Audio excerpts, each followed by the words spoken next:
हाँ तो बच्चों, आज हम लोग क्लास टेंथ हिस्ट्री का पहला chapter the rise of nationalism in Europe पढ़ेंगे। ठीक है ना।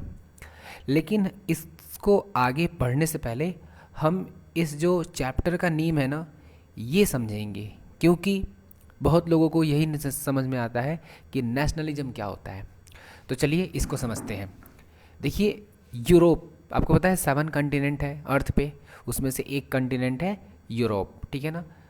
तो यूरोप में नेशनलिज्म जो है कैसे राइज हुआ, इसके बारे में पढ़ेंगे। मतलब नेशनलिज्म जो है वो यूरोप में कैसे आया, लोगों के मन में नेशनलिज्म वाली फीलिंग कब आई, कैसे आई, ये पढ़ेंगे। ठीक है ना। और सबसे पहले तो यही जानेंगे कि नेशनलिज्म होता क्या है। देखिए, नेशनलिज्म क्या होता है कि जब हम केवल अपनी भलाई या अपने घर की भलाई या अपने गांव की भलाई को छोड़कर हम अपना माइंड थोड़ा सा ब्रॉड कर लें और हम अपने नेशन की भलाई के बारे में सोचें। हम ये चाहें कि हमारा नेशन जो है डेवलप करे, हमारा नेशन तरक्की करे। तो जब हमारे अंदर ऐसी फीलिंग आ जाए कि हमारा नेशन सबसे आगे रहना चाहिए, हमारा नेशन फर्स्ट रहना चाहिए, मतलब नेशन के प्रति हमारी इतनी ज़्यादा स्ट्रॉन्ग फीलिंग हो कि उसके आगे हम अपने भी इंटरेस्ट को कॉम्प्रोमाइज़ कर दें। ठीक है ना। तो इसको बोलते हैं नेशनलिज्म। जैसे कि मान के चलिए आप कल के दिन डॉक्टर बनते हैं, ठीक है ना, और आपको इंडिया में ऑफ़र होती है सैलरी 50,000 और अमेरिका में सैलरी ऑफ़र होती है 1 लाख की। ठीक है ना।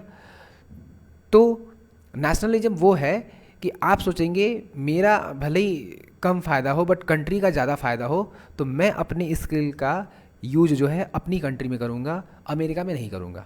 ठीक है ना। अब ध्यान दीजिए, अमेरिका में आपको सैलरी ज़्यादा मिल रही थी, यानी कि अमेरिका में आपका बेनिफिट ज़्यादा हो रहा था, लेकिन आपको अपनी बेनिफिट से भी ज़्यादा चिंता है अपने कंट्री की। आपने कहा कि नहीं, मैं वो 1 लाख रुपये नहीं लूँगा, मैं कंट्री का 50,000 ही लूँगा, लेकिन अपनी जो स्किल है उसका इस्तेमाल अपनी कंट्री में करूँगा ताकि हमारी कंट्री आगे बढ़े। ठीक है ना। इस फीलिंग को बोलते हैं नेशनलिज्म। अब देखिए, नेशनलिज्म की कोई फिक्स तो डेफिनेशन होती नहीं है। ठीक है ना। बहुत तरीके से हम नेशनलिज्म को हम डिफ़ाइन कर सकते हैं।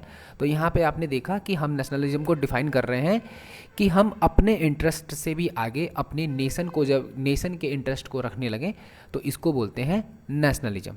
ठीक है ना।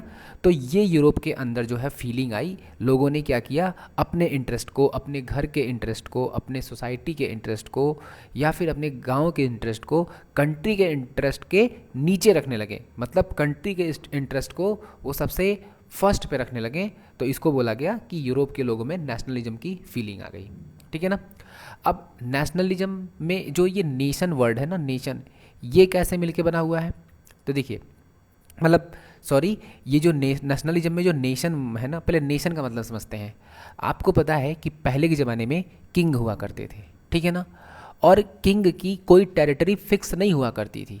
ठीक है। सोचिए, 2 एरिया हैं, एक में हिंदूज़ रहते हैं, दूसरे में क्रिश्चियन रहते हैं।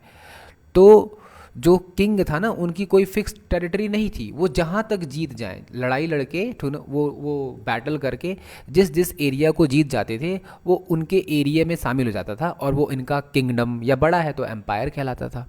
ठीक है ना। तो वो नेशन नहीं होता है। नेशन क्या होता है, नेशन की एक फिक्स बाउंड्री होती है। जैसे कि किंगडम का कोई फिक्स बाउंड्री नहीं होता है। कल के दिन किंग अपने आप को और स्ट्रांग समझता है और बगल वाले, सोचिए कोई सिख टेरिटरी है, वहाँ पे भी अटैक करता है और उसको वो जीत जाता है, तो वो भी उसके किंगडम में शामिल हो जाएगा। बट नेशन के केस में ऐसा नहीं होता है। नेशन की बाउंड्री चेंज नहीं होती है, नॉर्मली चेंज नहीं होती है, बहुत जो है रेयर केस में चेंज हो जाए, बट नॉर्मली नेशन की बाउंड्री चेंज नहीं होती है, वो फिक्स होती है। ठीक है ना।